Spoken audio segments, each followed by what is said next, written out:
We had the police chief tell us they were confident that Suzanne would be recovered there. A lot of people were hopeful, and some were relieved, but that's a bold statement. What could have possibly changed from that 4 o'clock to like 5? They're done. Right. Well, oftentimes that does happen. I mean, there'll be leads that police will get, and they'll go out and chase those leads down. But as time does pass, the potential for leads coming in does decrease a little bit. So oftentimes police will go out and re-interview some of the witnesses, and again, with that as well, witnesses kind of have a memory problem, and sometimes their memory wanes in terms of like specific things or specific events about the person. So those are some of the challenges with respect to the landfill that they went out. They probably had a pretty fairly good information that led them to that landfill, and if it takes them somewhere else, and they're just, as they get more and more information in from the public or from other sources, then they'll probably continue to investigate and look for Suzanne. Right, so they just follow leads. Absolutely. Police will rely on the public. They'll rely on either witness interviews or going back and re-interviewing people in the area, neighborhoods, neighbors, businesses, and they'll just conduct their logical investigation to try to determine what happened to Suzanne. Right. So that landfill was a pretty big search.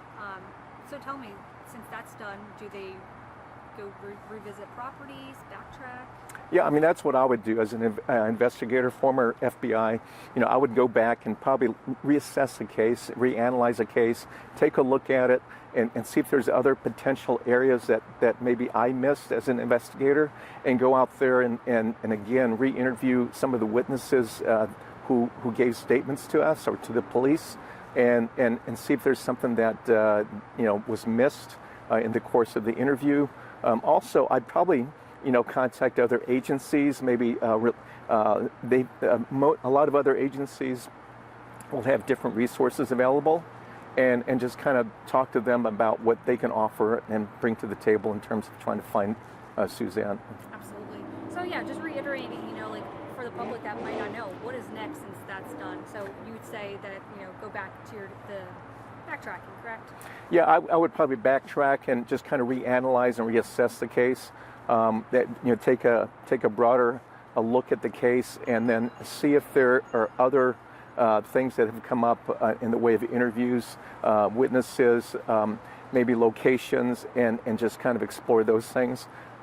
Once they do, I think by going back and reassessing things, and you can probably come up with kind of a logical way to maybe look for other potential witnesses to try to find Suzanne.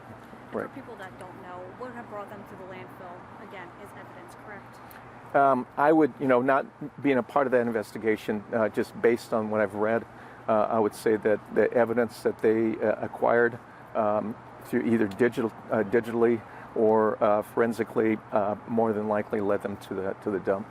Yes, or the landfill. Great. Yeah. So investigation still continues. Is there anything else that I'm leaving out that you think will be beneficial for the story?